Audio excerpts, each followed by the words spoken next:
another video. Unfortunately, this is the lighting you're gonna have to deal with today because it is dark. I get home from work these days and it's just dark. So I'm improvising with lights and mirrors. I feel like I've mentioned that in a couple of videos now, that I'm kind of improvising with lights and mirrors, and I've got candles as well to just add to the mood, but light's coming from that direction, so forgive me for being over here trying to block out all this darkness. Anyway, now that that's out of the way, should we do what we're here for? Today I'm doing another one of those incoherent book babbles for a book that I've finished relatively recently, and as you can tell from the title of the video, that book is Flame in the Mist by Renee Ahdieh. If you've seen my Reading Quest wrap-up or my August wrap-up / currently readings, etc., then you'll know roughly what the overall opinion of this book is. Pretty poor. If you follow me on Goodreads, links down there, then you'll know that the overview opinion is relatively poor. I gave this 2 stars. Let's just let that sink in. This was kind of advertised as like a Mulan retelling, badass heroine warrior. Sounded really promising. When I heard Mulan, and then the bookmark that came with it, which I still have in here, has the quote on it, as swift as the wind, as silent as the forest, as fierce as the fire, as unshaken as the mountains. Everything was sounding so promising and like serious Mulan vibes. Unfortunately, that is not what we got. So, this book follows the story of Mariko, who's the daughter of someone noble or someone of some sort of high importance. The only daughter of a prominent samurai. Kinda like a princess. Like, she's treated like a princess. She's going to marry the emperor's son. It's an arranged marriage that she's not really into. Stuff gets underway, finds out some people wanted to try and kill her. She works her way into the clan of the people that she thinks wants to kill her. Stuff happens, she has to dress up as a boy. The only similarities that I could personally note between this and Mulan was Asian girl dresses as boy. Really, that's the only similarity I got. So I wasn't overly impressed with that because I was wanting more Mulan. I was wanting a girl to save a country. That's not what I got. I was after some serious, like, heroic action on her part. It's not what I got. Like, Mulan is one of my favourite Disney portrayals because she's just so cool. Like, so cool. I know that's obviously not the origin of the Mulan story, but I'm not really too certain of that, but the Disney Mulan is like amazing, and that's really what I wanted this to be more like, because I was under the impression that that's what it was, a Mulan retelling. But really it was just kind of loosely inspired, because the only similarity I could note was Asian girl dresses as Asian boy. The whole time I was reading it I was kind of thinking, like, samurai? Aren't samurai Japanese? And isn't Mulan Chinese? And yes, samurai is Japanese, so it's set in Japan and Mulan is a hero of China. So different countries. Really, no, wasn't feeling the whole Mulan vibe because it just wasn't there. I don't want to spoil the book for anyone who hasn't read it, so I'll try not to. The romance element in this book is incredibly predictable. Like, from the very first moment they meet, like, they don't fall, it's not insta-love, they don't fall in love as soon as they meet, but it's so predictable that it's gonna happen, and that annoyed me because I'm not into that. It wasn't well written. The romance element really wasn't something I enjoyed about this book at all. There wasn't much that I did enjoy, to be honest. It was very confusing at times as well. We kind of swap perspectives. That was something else that annoyed me. As soon as I would get into Mariko's perspective, we would flip over to her brother's perspective, and like, who cares? But then there were some other perspectives thrown in there as well, like the Emperor, the Emperor's wife, the Emperor's son, and it just got a bit confusing at times.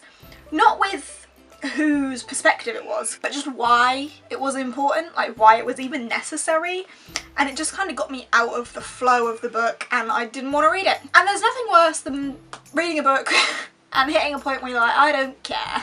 And I feel like I hit a couple of those within this book actually. There were a few moments where I thought, I could do without this, I could read something else quite happily. And that's never a good feeling to have about a book. I was just expecting so much more from it. I kind of had put myself into a point where I didn't have high expectations because I'd heard so many bad things about it. But by doing that, I knew that other people had had high expectations.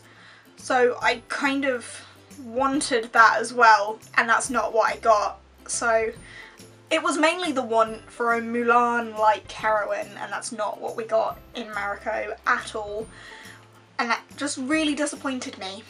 I wasn't getting the kick-ass femininity that I wanted. Oh well. Another thing that was kind of off-putting, but I understand why she did it, scattered throughout the book were Japanese words, which is great because she was trying to, like, put the culture into the book. I understand that. But I don't know what these words mean. I don't know what she's referring to when she's calling things by their Japanese name. And there is a glossary at the back, so you can go and read it. But that completely broke up the flow for me. Like, I didn't want to get to I'd be halfway through a sentence, see a word I didn't know, have to flick to the back, find the word, find out what it means, to flick back and carry on. I just broke the flow. So I was often finding myself not doing that and just reading it with the weird Japanese word and in my head just making up. So inevitably, I was probably wrong about a lot of that, so a lot of it didn't make sense because I didn't want to have to search up the meaning of a word whilst I'm in the middle of reading it. Do you know what I mean? But I don't want to criticise that too much because I know if she hadn't done that and if she hadn't put some, like, Japanese culture and language into the book, people would have slated her for that as well. So I can understand it, but for me it just didn't work. I feel like I am just slating it, but to be honest, there wasn't much I enjoyed. I enjoyed it more than Given to the Sea because there wasn't lots of attempted rape. Oh, I really hated Given to the Sea. So it's better than that. And I was slightly more invested in it than I was in Given to the Sea, so 2 stars just because it was slightly better, but below average. Does that make sense? I hope it makes sense. On the plus side, other than the weird Japanese words, not weird words, like if I was Japanese they wouldn't be weird, but I don't understand them, do you know what I mean? I don't want to offend anyone. Other than the break-up in language, that's a better way to say it, the writing was relatively easy to read. Like, it wasn't too hard going. Other than the fact that I wasn't interested in the characters. I didn't feel anything for the characters. There was no empathy for any of their situations. Some of them were just downright terrible people that deserved the stuff that happened, so meh. Yeah, it wasn't fantastic. And to be honest, I don't really know what else to say. It is gonna be a series duology, I don't know, this is the first one, there's gonna be another one or another however many. To be honest, I don't see myself picking up the second one ever, like when that comes out. I can't imagine it's something I would pick up because I feel like this book's been very forgettable, like I don't care to know anymore. The way it ended was awful. It's definitely not the end to a story. You can't say this would be a standalone because that's not the end to a story, but I'm in a situation where I don't care for the end because I don't care for the characters, so ultimately I don't care what happens to them, so I won't read the sequel. Like, I just am not really bothered. So overall, I kind of just agreed with everything that everyone said I would feel about this, because everyone was saying, like, it's not a good book, it's slow, it's boring, blah blah blah, and it was, so there we have it. I'm not going to go into a spoilery section because I don't feel the need, because I don't care, so I'm going to leave it at that. Sorry for this, like, babble of negativity, but I didn't particularly feel anything positive about this book. If you have read Flame in the Mist, then feel free to chat to me about it down below. If you think I'm missing anything and that you thought it was amazing, chat to me about it anyway. You know, differences in opinion are fantastic and we're all a bit different. If you really enjoyed this book, like, I don't mean to offend anyone, and if you haven't read it, just because I hate it doesn't necessarily mean you will. You've got my opinions now, so do with that what you will. Yeah, I'm gonna wrap it up now, so if you have enjoyed this video, give us a thumbs up, chat to me down in the comments if you aren't subscribed and fancy subscribing. I'm always eternally grateful for that. I upload every Sunday and Wednesday and some odd days in between if I'm feeling generous, and I will see you next time. Bye!